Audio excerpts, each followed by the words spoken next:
Welcome to the latest Mac and Mose. Andy McNamara, joined by the editor-in-chief of GoDucks.com, Rob Mosley. We are here to preview Oregon's game at USC. This is the first time the Ducks will travel to Southern California to face the Trojans since 2012.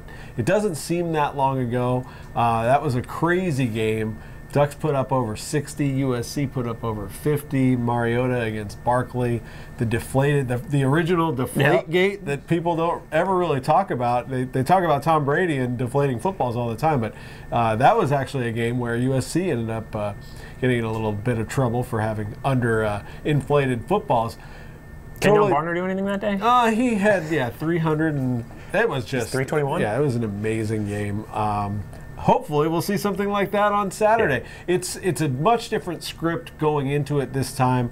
Brand new teams, obviously, but Oregon finds themselves a 17-point underdog going to USC, and I mean that's just not a number that this program is used to, being that kind of underdog. Yeah, line opened at 14 and quickly moved to 17, which tells you a lot of money winning on USC. That's a team, a huge fan base, so you expect, people to be betting with their hearts a little bit, but it reflects too just how potent that offense looks right now that Sam Darnold is playing quarterback, the way they ran the ball against Cal, and obviously the deficiencies Oregon's gotten its rush defense, and the points per game the Ducks are giving up. You mentioned that high-scoring game a few years back. It does feel like if the Ducks are going to try to go to LA and steal one, it has to be that, where they put up 60 and managed to still win despite giving up some points, because it's hard. It'd be great, but it is hard to imagine the Oregon defense really locking down USC's offense with the way they're playing right now. The only freshman in the country rated higher in terms of quarterback efficiency is Sam Darnold, other than higher than Justin Herbert, I should say, is Darnold. His last 4 games, he's been lights out, 16 touchdown passes, much better numbers for him at home compared to road games that he played early in the season. USC's schedule has been very favorable. They got off to a rough start, 1-3. They've been home for a long time now. They had a bye week. They had an extra day to prepare for the Ducks, playing on a Thursday night after the bye. So, that's definitely in their favor.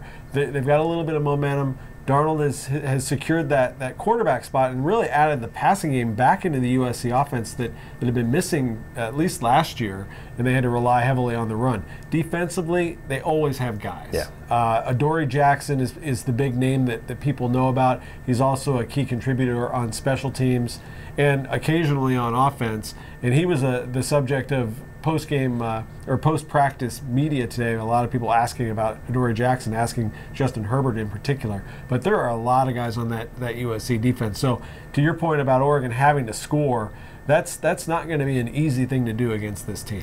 No, it'll be interesting to see how well, if at all, the Ducks can run the ball. They've given Tony Brooks-James more of a look this week in practice. He's earned it with his play the last 2 weeks in games. But really leading up to those games, it was really Royce Freeman working with the first group. It's been a little more Tony Brooks-James working with that first group. And Matt Lubick said this week, hey, he's going to play more because he's earned the right to play more. So between Royce and Tony James and kind of the contrasting styles they offer running back, can the Ducks take some pressure off Justin Herbert, run the ball? It's going to be all 5-star guys in that D-line and the linebacking core for USC. They just can recruit that well, out of their own backyard. And if there's an SEC caliber front 7 outside the SEC, it's usually going to be at Texas and Notre Dame and USC. Those are places you'll find it. And so how they run the ball, take heat off Herbert. It's just, it's not realistic that he's going to go for 500 yards and 6 touchdowns every week, even though that's the precedent he's setting. Come on, Rob. So, I hate to be a voice of reason there, but you got to be multiple. I mean, what's worked for Oregon defensively against Arizona State last week was trying to not get burned too bad in the pass game and try to stop the run as well as possible. If an offense can be multiple, it's so dangerous, and the Ducks have to try to find a way to be that against USC. Yeah, 8 games into the season, that's really the big question is how is Oregon's defense going to be able to hold up against a very balanced USC attack? The Ducks are thin, they're banged up.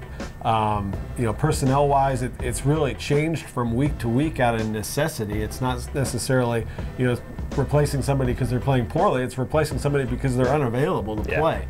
So it certainly has not gone the way that the coaches and the players expected it to go this year. I think they expected some growing pains and taking their lumps a little bit, moving from a 3-4 to a 4-3 under Brady Hoke, but just the amount of bodies kind of available to fill those spots, it's going to probably take USC maybe making some unforced errors in this one to give Oregon's defense a little bit of an extra boost, if you will. Yeah, you got to win the turnover battle. You got to try to. And Darnold had some turnovers against Cal.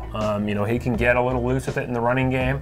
He can throw a pick here or there. This is a future NFL guy, but he is still a freshman, just as Herbert is. So you got to try to take advantage of mistakes if they make any. Ducks were pretty opportunistic. Tyree Robinson's interception couldn't have been more timely. Kalana Apelu's interception last week really got the momentum going back in Oregon's favor in the late first half. So make some more timely plays like that. There are a few encouraging signs here or there. Ducks have started 8 different defensive units in 8 games. Looks like the potential exists to start the same group against USC as started against Arizona State, with Gary Baker in there on the D-line. That linebacker group maybe getting some continuity. We'll see. That wouldn't be a bad thing. Defensive backs they were forcing a lot of turnovers in practice this week, which says, hey, they've got a good handle on what Oregon thinks USC is going to do. Now, USC could come out and do some things entirely different. And, frankly, the secondary hasn't always been great at translating practice success into game success.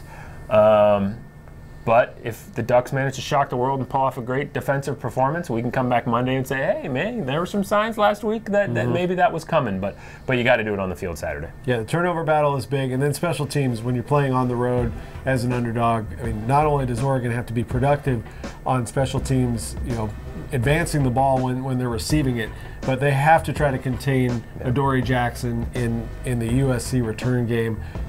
Matt Wogan, there's going to be some pressure on him. He's been great this year at creating touchbacks. He would have had a bunch against ASU, but they refused to not run the ball out of the end zone every single time. So that, last year we saw Adoree Jackson on a punt return. Just, as soon as the ball is like halfway to him, you're like, that's a touchdown. Because he I don't know where they get these guys, but Reggie Bush was the same way returning punts. He gets the ball in his hands, and you're just like, oh my goodness, this guy is like electric, and he's so elusive. So he's a guy, they just need to stay away from him, and we've seen Oregon probably puts in more time, I would say, in special teams practice than most programs do. They dedicate periods to it every single day, and that's going to be another key. Yeah, and they use prominent guys offensively and defensively in those special teams roles, and if you have a guy get hurt in that role, it's frustrating, but if somebody like a Troy Dye is covering a kick and makes a key tackle that hems in Jackson and keeps him from breaking a long one, you say, hey, that was worth it.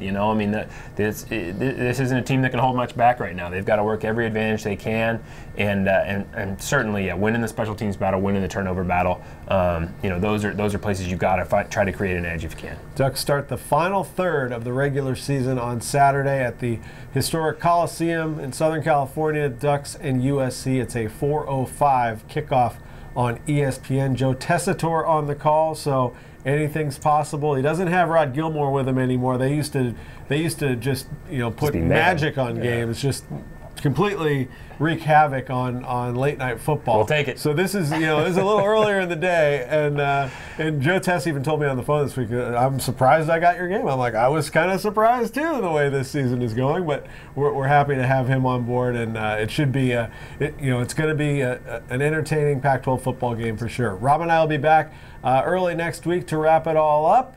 Until then, if you have any questions for us, things you'd like us to talk about on Mac and Mose even, you can get to us on Twitter. I'm at McNamara UO. He is at Duck Football.